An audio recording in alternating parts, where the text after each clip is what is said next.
me. The beauty that I see before me, the light that is so bright, the honor that I have to be at your service today. I'm very much in awe and in full gratitude to be here to serve. A leader is a server. It's not so much of a leader having all the answers, but knowing what questions to ask. And the fact that I'm able humbly to be before you today and to share the secrets to living life on your own terms. Because why? It's your turn now. What I want to do real quick, if you can oblige me, if we can just stand up, please. Thanks. At this organization called New Peaks, what we usually do is welcome the universe, to be open to the universe and to receive what is our turn, what is prepared and purposed for us to have. So if you can open your arms like this and just look to the universe and say, universe, I'm ready to receive what you have for me now. Universe, I'm ready to receive what you have for me now. Universe, I'm ready to receive what you have for me now. Universe, I'm ready to receive what you have for me now. And three's a charm. Universe, I'm ready to receive what you have for me now. Universe, I'm ready to receive what you have for me now. All right, ladies, thank you so much. You can have a seat. And I'm very interactive, so what I want to do is actually say, turn to your neighbor, give him a high five, and say, it's my turn now. It's my turn now. It's my turn now. It's my turn now. Thank you so much. It's my turn now. September 25th, 2014. USA, Maryland. In a room, everything's quiet. Not one soul is there. I'm in this room on my couch, sitting quietly. Tears started to stream down my face. And I was just thinking, looking at my life flashing before my eyes, trying to contemplate, what do I have to show for anything?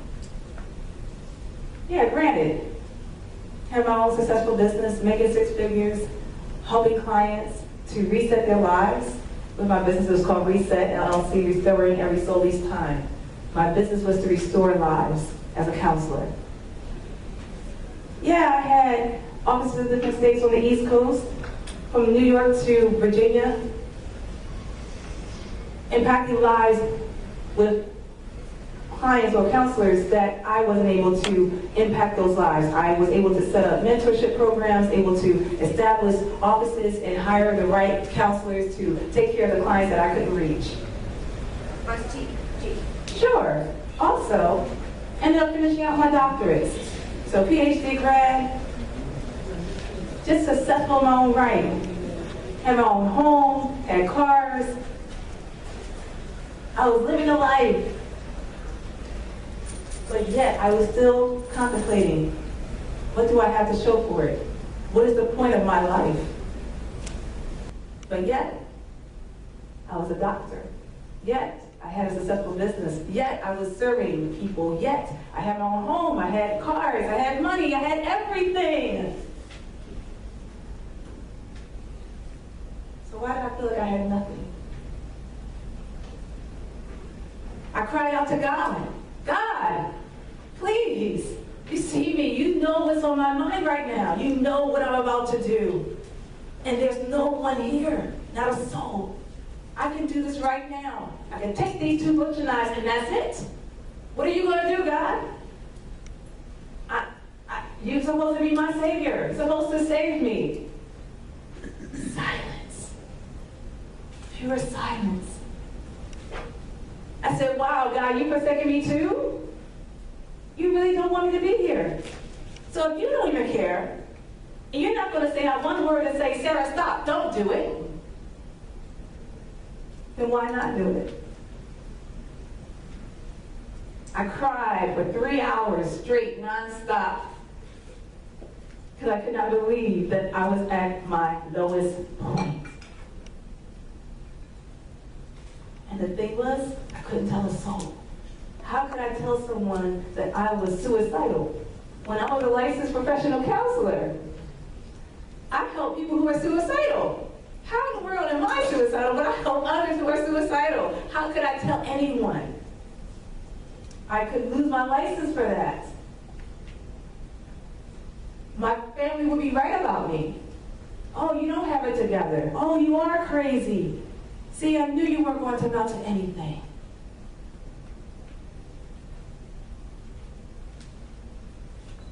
Thank God I had enough strength, enough resilience to think and to say to myself, if I were to take myself out, who am I really impacting? Who's going to really suffer? Yes, I wouldn't suffer anymore, but who would suffer? Really? I must really have it going on for the devil want to take me out of here. That's what I had to think about. I said, you know what? There must be more to life than this. I must have a purpose. I must have a purpose. I have to be here. I don't know why, but I know I have to be here. Something must be within me that's greater and beyond me. Something bigger, something beautiful, and something beyond myself. So I had enough strength to say, you know what, let me put these knives down. Let me give this life one more chance. Let's see what happens. I called 2 girlfriends of mine. I said, girls, y'all better pray and pray for me hard because I'm ready to kill myself. Oh, they prayed up a storm that day. Oh my God. And then I repented to God. And I said, you know what, God? Who am I? How dare I even have the audacity to make a thought, to take a life that you have given me? Yes, maybe I don't have all the answers. Maybe I don't know what is on my path, but I have to trust you because you see me this far. You see my life from the beginning up to that point on September 25th, 2014. And then after that, life happened. I'm in India. I'm in India. This is my very first time being here amongst such beautiful, beautiful, beautiful people. And not just talking about you on the outside, but my God, the beauty within. I got to meet so many different people to share my message of hope, of courage, of strength, to know that you're not alone, to know that you are here on purpose.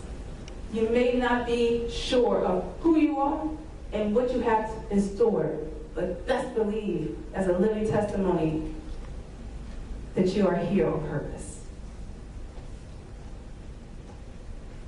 With that said, there's 2 messages that I want to give you and share with you. And then from there, my beautiful co-panelists will share their message of hope, of strength, of tenacity, of courage. You see, my dear sisters, what happened on September 25th, 2014 may have seemed very bleak, but look what was birthed. What does it say, ladies? It's your turn now. It's your turn now. All right, so is it your turn now?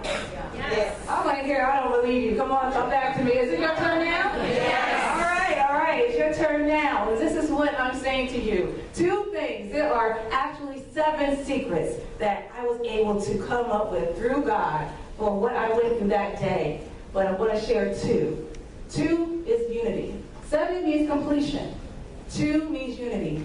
And we're all unified here. What I love about today and what I love about being here is that we are so diverse, but yet we're all the same. We're all connected in one form or fashion. We all share a voice as women, powerful, courageous, tenacious, strong, resilient, wise, beautiful, We have done everything that we know to do. We have been proclaimed as caretakers. We've been proclaimed as caregivers. We know how to take care of everything and everyone. But why is it at our expense? It's as if it's at our expense that we have to do anything and everything for the sake of everyone else. And to think that we have to wait until retirement age to now make it our turn. No, it's our turn right now. Right now. And this is how. The first one I want to share with you, may I share my one secret? I love sharing like gossipy good secrets. Who likes good secrets? Let's raise your hand. Yes, all right, I got amen right there. So, the first secret I want to share. Would you like for me to share a secret? Yes. Okay, all right, so back to me. See, I only move when I hear a yes or amen. Say I hear a yes. Yes. All right. Please, can you please open this for me? And open it up to the audience so they can read it. What does that say, ladies? Give yourself permission to live your own life now. Okay, I didn't hear that. Can I hear that louder, please? Give yourself permission to live your own life now. Amen. That's yours. You can keep that. Thank you. Give yourself permission. Who knows how to drive a stick shift? Anyone? A stick shift, like changing gears? Yeah. Who knows how to drive? Who doesn't know how to drive a stick shift? All right, so my friend can attest to this. I said, you know what? At the tender age of 39 years old, oh my God, I confess that. Oh my God. 39 years old, that I decided to go ahead and buy a stick shift for myself. Why not? I said, you know, it's my birthday. I want to do what I want to do because, see, I have to give myself permission. But yet, I didn't know how to drive a stick shift. That was so scary. I got into the car, and I said, all right. I had a friend that tried to teach me. I got in the car, and I said, you know what? I'm going to learn this today. I'm going to learn this today. And I started to get into the car. I sat down. It looked so foreign to me. I was so scared and nervous. But I said, you know what? I'm going to learn this. Today is my birthday. I'm going to do what I want to do. I'm going to give myself permission. Got into the car, got into there, and I, now there's 3 pedals now. I'm used to 2, but there's 3 pedals. I said, all right, so, and you can't wear high heels. I don't know if y'all know that. Y'all cannot wear high heels. Let me tell you, I'm saving your lives right now. Don't wear high heels and try to learn how to drive a stick shift. So I just learned on with bare feet or with speakers. But I got into the car and tried to do the, tried to change gears. Because, on TV, they make it look so fabulous, so perfect. Like, okay, you just, going fast, you just like whipping it and everything. Oh my God, when I tried to change it, I said, oh my God, I stalled it, I burned it a couple of times, it would not go for me. I was embarrassed, I was upset, I was crying. I said, all right, this is not my birthday anymore. I'm not happy, never mind, I'm not gonna give myself permission. Let me sell this car, I don't want it. And I said, you know what, Sarah, that's not you. Go ahead and learn again. But I had to think about it. What was my mindset? It was my mindset. I kept saying, I can't do this, I can't do this, I can't do this. I didn't say it out loud, but I was surely saying it within. I can't do this. But I said, no, I have to give myself permission. I gotta give myself permission to learn this. Because see, I deserved it. I kept saying I didn't deserve it. I didn't feel like I was entitled to have it. Because hey, this money that I'm spending on this car, on me, of all people, it's supposed to give to my mom, it's supposed to give to my friends, it's supposed to give to my family, it's supposed to give to everybody. Who am I to give myself permission to live life on my own terms? That's not what we do as women. We think about everybody else, our husbands, our kids, our friends, our neighbors' friends, our neighbors' kids, everybody. We're supposed to be last, right? Yeah. Okay, let's do this again. Okay, we're supposed to forget about ourselves. We're supposed to make ourselves last, right? No. Heck no. We're not supposed to make ourselves last. Make yourself first. On the airplane, which I think was so selfish, was, okay, you're supposed to put your mask on first, and then, I used to think like, you're supposed to put your mask on first and forget everybody else. That's how I used to interpret it. That's not what they said. But although on Southwest Airlines, they would say, hey, pick your favorite kid, after you. Pick your favorite kid, which one you want to give the mask after you. But I said, you know what? I understand the concept. I have to be whole. I have to make sure that I'm attended to so that I can attend to everybody else. But see, this is what I want to change up in that mindset. Attend to you first, not solely so that you can take care of everybody else, but just take care of you first, period. It's okay to do that. It's okay to give yourself permission to live. It's okay to give yourself permission to do what you want to do, to live life on your own terms. You deserve it. For all that you have done, for all that who you are. I really want you to respect yourself, respect your boundaries, respect who you are. Get yourself first. It's okay. Who would like to hear the story of how it ended with the sick ship in the car? Anybody? Would you like to hear about it? Okay. So in the end, shoot, I had the seat back now. I got to put my high heels on. I was able to lift it and everything, change gears. I went to, I don't know who's familiar with New York in the States. Is anyone familiar with New York? I sure did. I drove to New York. New York is the hardest place. I was crazy. The hardest place to ever consider driving a stick. If you're a novice, if you are a first time driver of a stick to drive to New York, I was the boss. I was proud, I was bad, and I did that thing, did I not? In a week she did it. I sure did. He can attest to that. But I was able to learn how to drive because I had to start changing my mindset to now give myself permission to calm down, to relax, to say I do deserve it. It's my turn now. Why not? And the more that I calmed down and relaxed, the easier it was for me to drive that stick shift. And now it looks beautiful. I have the top down and everything. Just go ahead and flaunt it because it's my turn. Give yourself permission, ladies. Give yourself permission to live life on your own terms. It's okay. One more point I want to make.